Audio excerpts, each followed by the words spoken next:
Hello, and welcome back to Stop and Go F1 after what has been not just the greatest qualifying of the season, but what might just be the greatest session that we've had this season, taking into consideration qualifying, races, sprint races, practice sessions, whatever you want.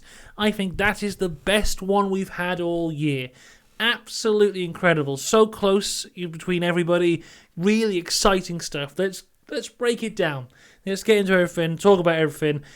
Wow, I'm kind of just running on a bit of adrenaline now because how good that was. So Q3, and the big story from Q3 is Sergio Perez, who brought out a red flag pretty early on into the session as he hit the wall into Sandevot, into turn 1, hit the wall, ripped the back wheel off his car, destroyed his side pod. He's done. I mean, he did set a time.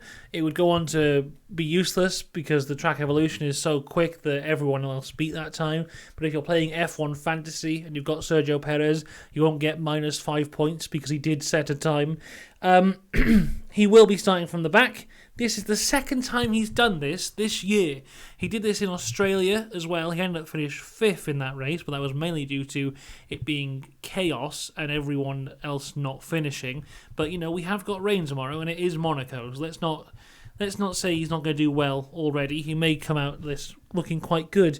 If I was in Red Bull's position, though, I would just give him a brand new everything. I'd give him a brand new engine, brand new gearbox, brand new everything. Starting from the pit lane, you know, take the hit to have a brand new engine, see what he can do. He is the king of the streets. I mean, the king of the streets probably shouldn't be crashing in Q1, but we'll put that aside.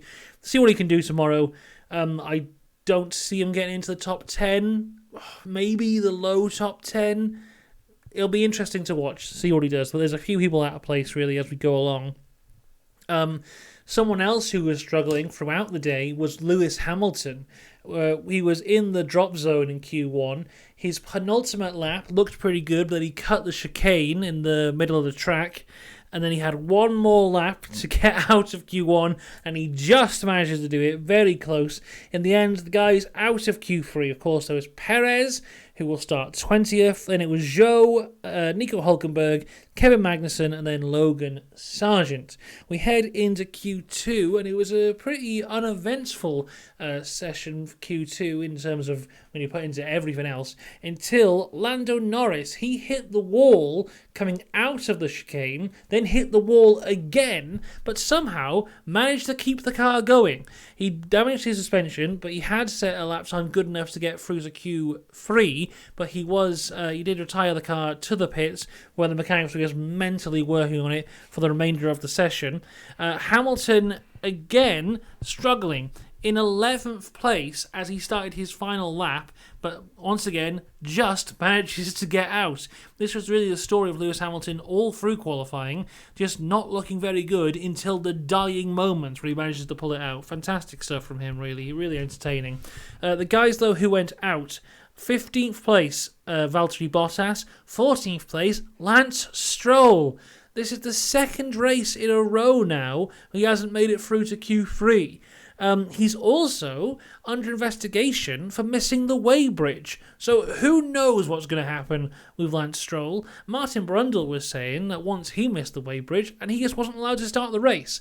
I imagine they'll let Lance start the race, but he may have a penalty. He may get away with nothing there. He might be fine, but that's something to keep an eye on there. But yeah, 14th for Lance. Really disappointing yet again to go along with his very disappointing season so far. It was Albon in 13th, De Vries in 12th, and then Oscar Piastri in 11th, just missing out on the top 10. So, let's go to Q3. Oh my. So, when everyone set their first lap times, this was the top 4. Max Verstappen, who was about 4 tenths off. Charles Leclerc in 3rd, who was 0.053 off. Carlos Sainz was in 2nd, 0.029 off. And it was Fernando Alonso on provisional pole position with a 111.706. An incredible time. I was actually sitting here with my housemate going, I reckon if he gets a 111.8, that'll be pretty good. And he pulls out a 111.7. I mean, my God, that's just incredible. As we carry on, somehow Lando Norris appears. They manage to fix the car and they send him out for Q3. Incredible stuff from the mechanics there. They were saying on commentary that job they did should have taken 20 minutes and they took 10. So real good job from the guys there to get Lando out. Then we just have a bit of madness because Max Verstappen comes out and puts his car on provisional pole position. Lewis Hamilton comes out and he manages to go 4th. And at this point, there was 1/10 between the top 5, which is just insane. Then Ocon went top. For a moment, Esteban Ocon had pole position at Monaco. I have no idea where that time came from. The Alpines, they haven't looked fantastic. Or in the preview video, I don't think I even mentioned Alpine. They've just looked fine all weekend. Then Ocon is a magician, has done that somehow. Then we go to the final laps for everyone. One last shot for everyone.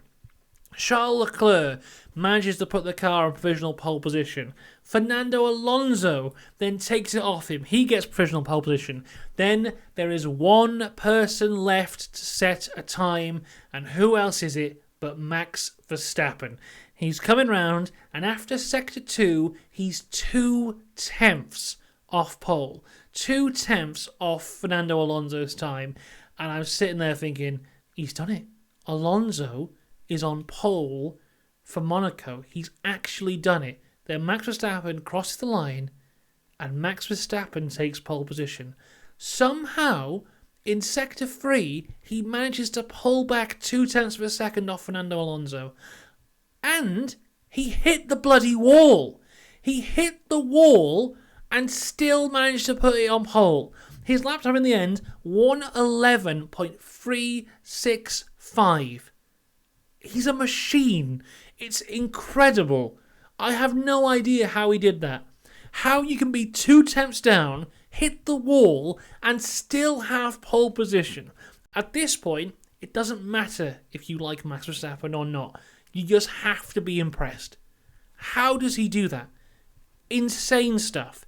So in the end, it was Max Verstappen on pole position. Fernando Alonso lines up on the front row in second place, 0.084 off of Max Verstappen.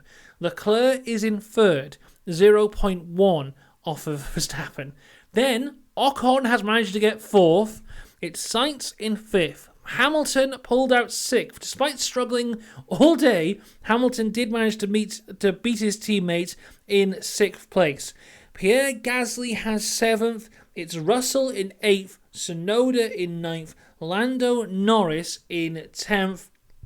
An incredible qualifying session, and it seems the drama is not over. As I said, we have got that Lance Stroll weight bridge investigation that's to come up, but also Charles Leclerc is being investigated for impeding Lando Norris's final lap. Now, I've just seen the clip briefly there, and Lando is coming through the tunnel, and Leclerc is just on the racing line, and Lando basically has to stop. I mean, it's a clear-cut case of impeding, but recently impeding, people have just been getting away with it. So we'll wait and see, but Charles Leclerc could have a penalty coming his way, which would put Ocon into the top three. Lance Stroll could have a penalty coming his way.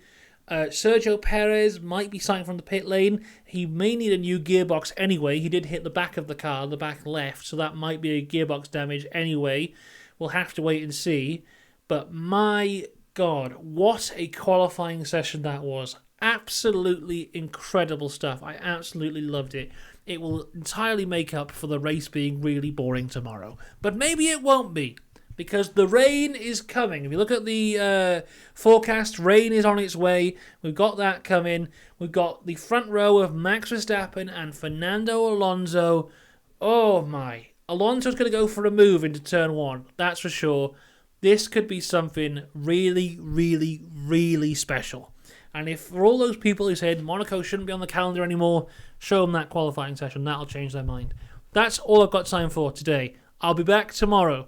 There'll be videos on the F3 in the morning, the F2 in the morning, then of course the main event, the F1 in the afternoon, then of course driver ratings will come on the Monday. But for now, that's all we've got time for. I will see you tomorrow. I can't wait. See you then. Goodbye.